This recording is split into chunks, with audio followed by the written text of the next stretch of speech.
public holiday. Why today we are celebrating 36 years of the NRM, that is liberation, that is in 1986. Those that were around and those that weren't, you'll be able to follow the proceedings, the function as it happens at Kolo Ceremonial Grounds, where His Excellency is expected to be. That is the chief guest on this occasion, where we remember our history, where we've come from, what we've been able to achieve, and how best can we move forward. But just also we'll be having, that is one of the Bush war heroes, the man that was also at the center point of all this.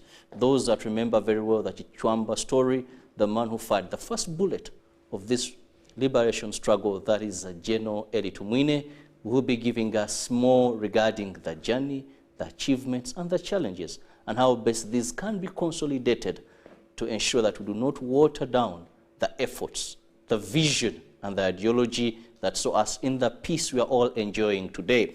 Not forgetting the day's theme, which is a call to duty for all compatriots to contribute towards Uganda's socio-economic transformation journey. We all have a journey.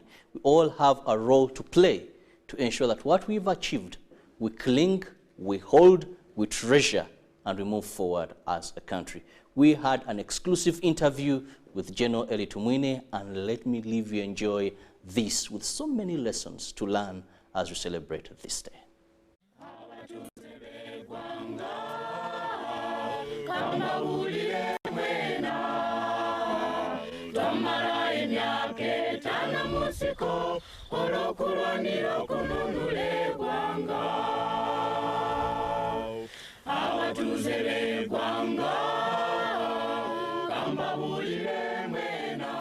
I'm Honorable General Eli Tumwine, Eli Tuhiriwe Tumwine, and the last 40 years that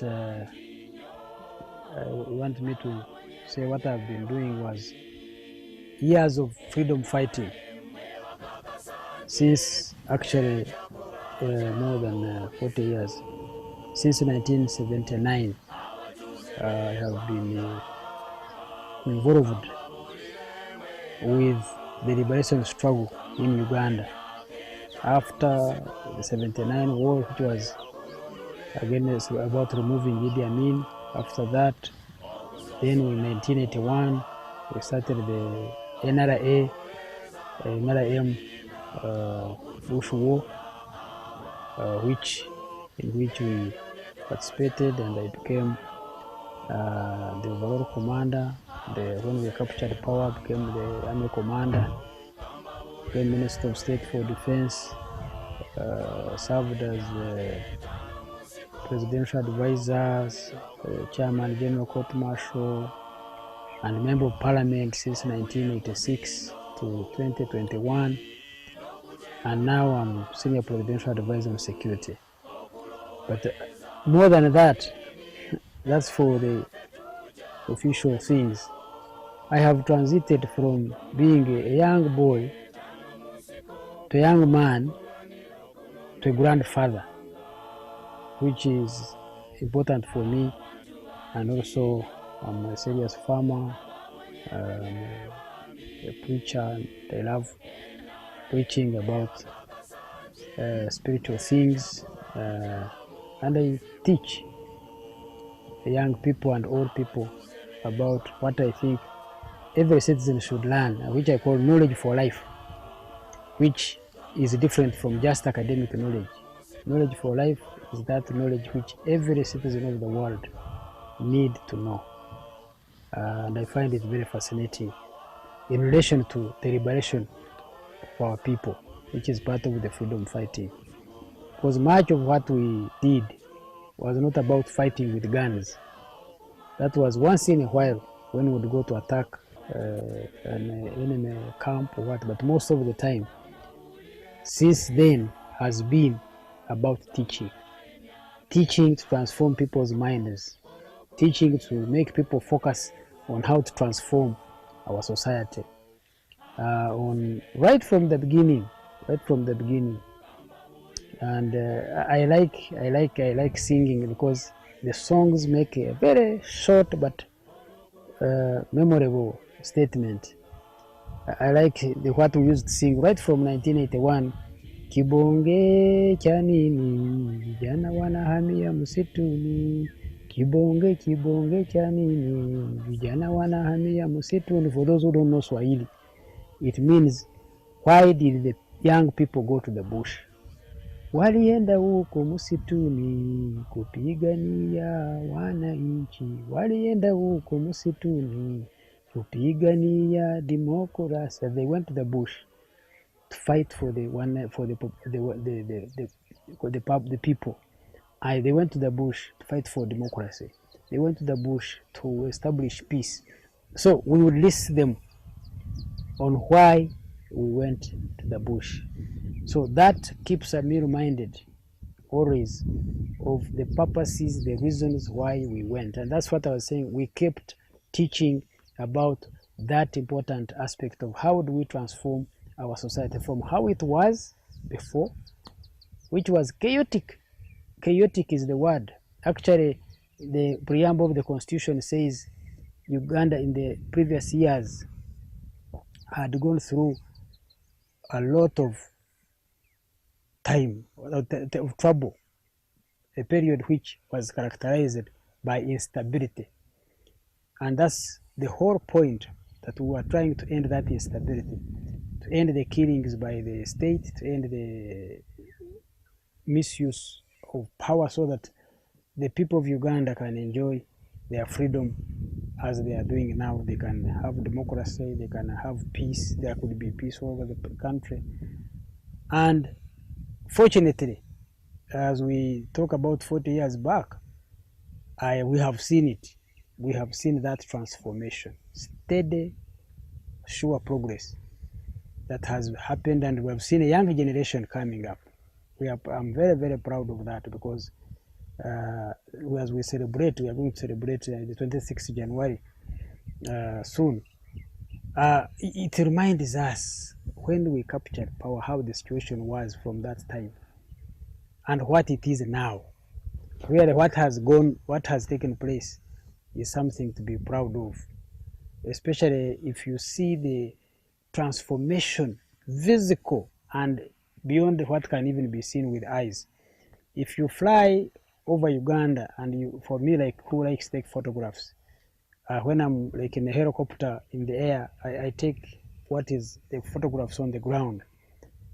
When you move from Kampala to Kasese, when you move from Kampala to Busia, when you move from Kampala to Arua, the changes on the ground, how the country is being transformed physically, visibly, alone is very, very, very clear. Forget about those which cannot be seen, like education, and then the health of the people, how the children have all grown in much better conditions, the freedom and the freedom of the media, the freedom of worship, all those things which may not be seen visibly but which are known. And the challenge as we celebrate the NRM victory, the challenge, one of the weaknesses of the NRM revolution has been people not talking about it.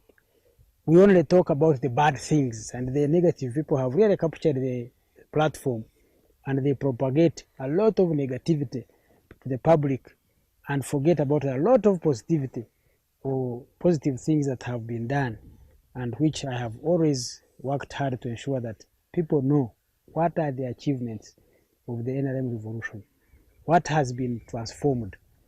If of course, nobody gets 100%. There is nobody who is perfect, for all have sinned and fallen short of the glory of God.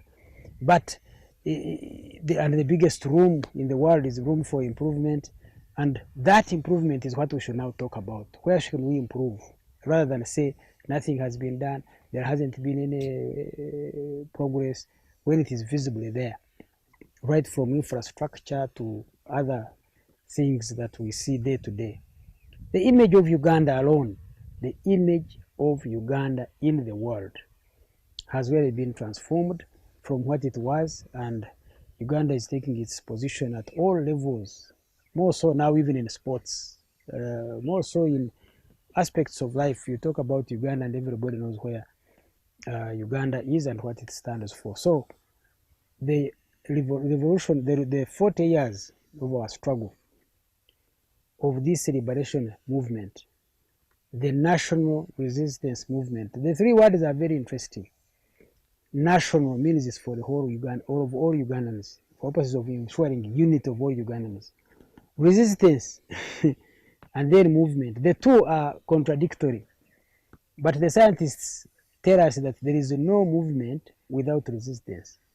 Now, people who don't understand think that if there are people who are opposing you, they are bad. No, that's part of the resistance which you are supposed to move.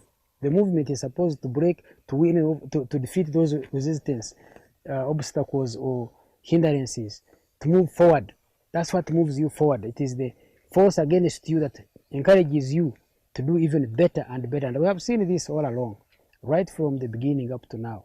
The more we were challenged, the better we performed. And that makes a big, big difference. The values of NRA, NRM, which were mainly based on a simple approach of being a pro-people movement and being a pro-people army. Deliberately, values which promote being pro-people, values which promote transforming the people. These include ensuring that there is integrity, ensuring that there is harmony, ensuring that there is unity, ensuring that there is participation, ensuring there is inclusiveness, ensuring that there is, of course, a lot of sacrifice, willingness to sacrifice for the future. The famous song that I like singing, sacrificing so that the future is better. Kino kyekisera mwe tulina okulwana mu biseera by'omu maaso tuwone magombe. Kino kyekisera mwe tulwanira mu biseera by'omu maaso tufune emirembe. For those who don't know Uganda, meaning this is the time. At every point in our history, we are saying every time is the right time to sacrifice for the better future. And that should not mean that even after the war or after what, we stopped. Up to now, I would tell Ugandans that let's do the best. Let's have short-term pain for long-term gain. And many people lose their long-term gain by wanting to enjoy their short-term gain. But for sacrifice, it means that you sacrifice now so that you have a better tomorrow. And I really want to take this opportunity to share, for example, my message which I'm sharing with people this year. And I'm telling everyone to deliberately determine to enjoy life this 2022. And the key word there is deliberately. You deliberately choose to do that, and it's a choice. Life is about love, choice, and sharing. But if I'm about love, if you do something with love, if you love God, love yourself, and love others, that will guide your choices. And your choices are the ones which determine what you will be, or what determines what you are now. Choice. Choice is the most important, one of the next important words of the three, which says that what we chose to do. For example, we chose to say, let's take a course that was tough, that was difficult, but which will save our future. That was by choice. And I call my gun Owesigisi, meaning that if the way you make your porridge, Owesigisi Shoma, is how you will drink it. So my gun was that I willingly offered myself, and therefore, whatever happened, it was my own choice. Now, choice, to deliberately choose to enjoy this year is your choice. If you choose not to enjoy the world will enjoy you. And if it needs sacrifice for now, for having a better tomorrow, it's a choice. So, please, with all that we have, the situation that we have now, where there is peace, where there is freedom, where there is harmony, it's up to what you choose. If you choose to look at the negative, a lot of negativity is around. If you choose to see the positive, a lot of positivities around. And it goes with even couples or married people. If you look for your spouse, you only look for the negative, you'll find too much. But if you look for the positive, you'll find also too much. And it depends on your choice. That's why I'm saying the word choice. You choose deliberately for your life what you want to do. That's why you should be responsible for whatever you choose and take that responsibility. And if you don't choose, the world, in Christianity, we say we fight against the flesh, against the devil, and against the world. They will pull you on Bernice and a stand. It's once on Bernice and a stand. They are always there to pull you away from the right thing. But it is never too late to do the right thing. Any time is the right time to start doing the right thing. And therefore, deliberately determined to enjoy this year, 2022, and all that has passed, all the behind the years that we have finished, can be made more blessed by what we do in the next years. That those have passed, but in this year, let's move forward. That's why we say songa mbele, move forward. God created human beings in a special way, with the eyes, the ears, the nose, the mouth, the hands, the sexual organs, the leg, all pointing in one direction.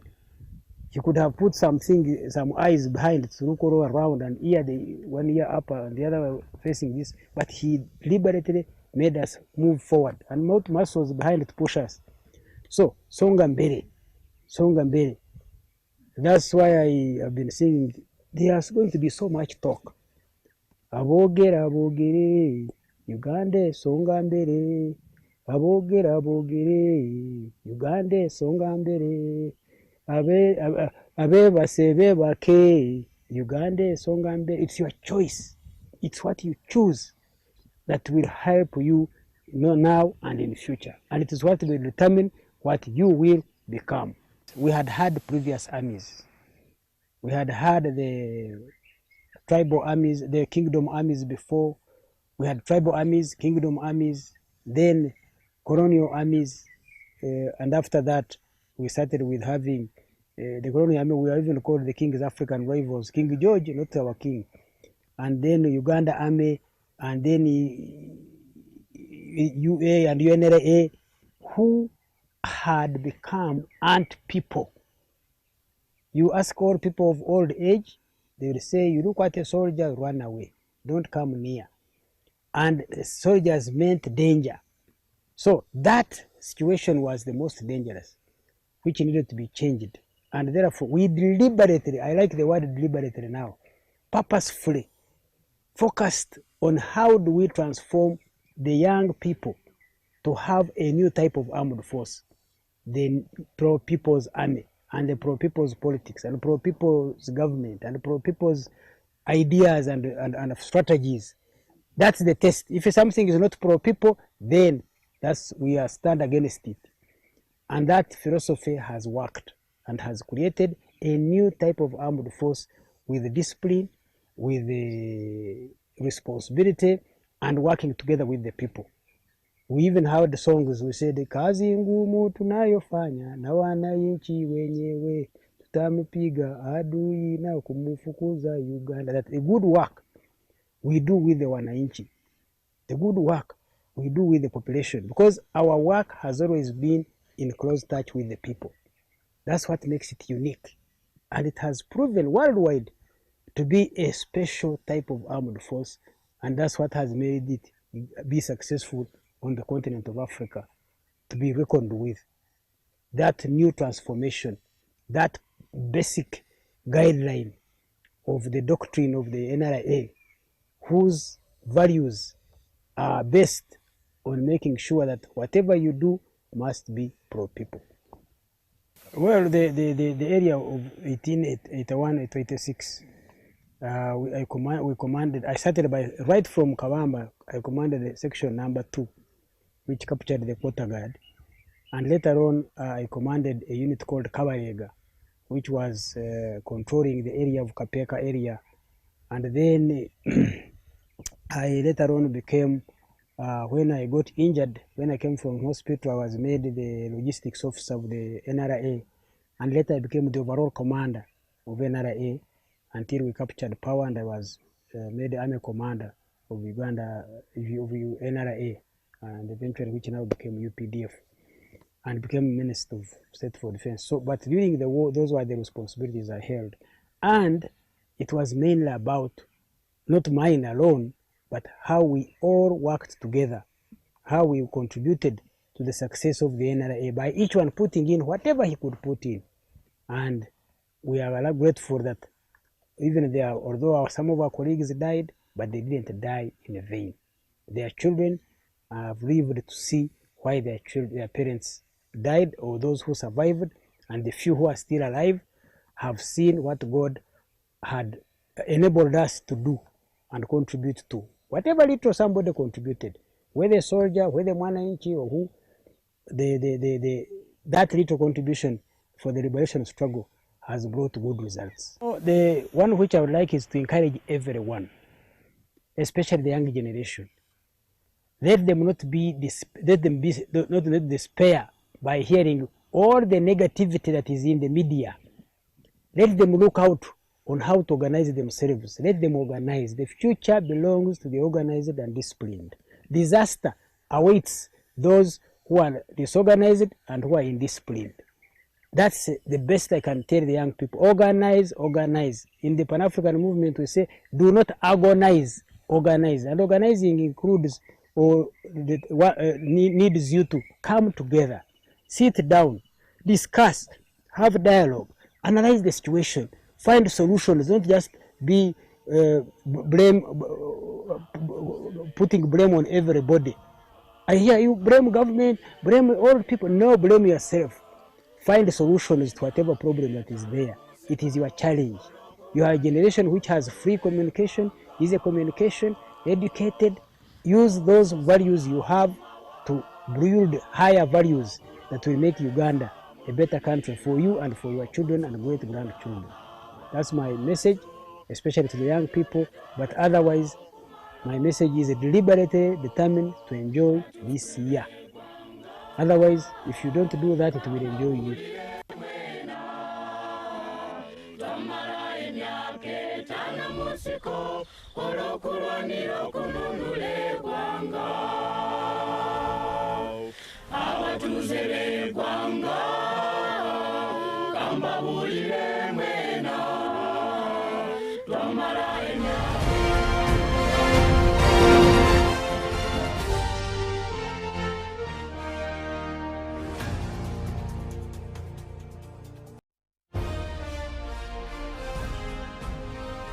Live from Now Avenue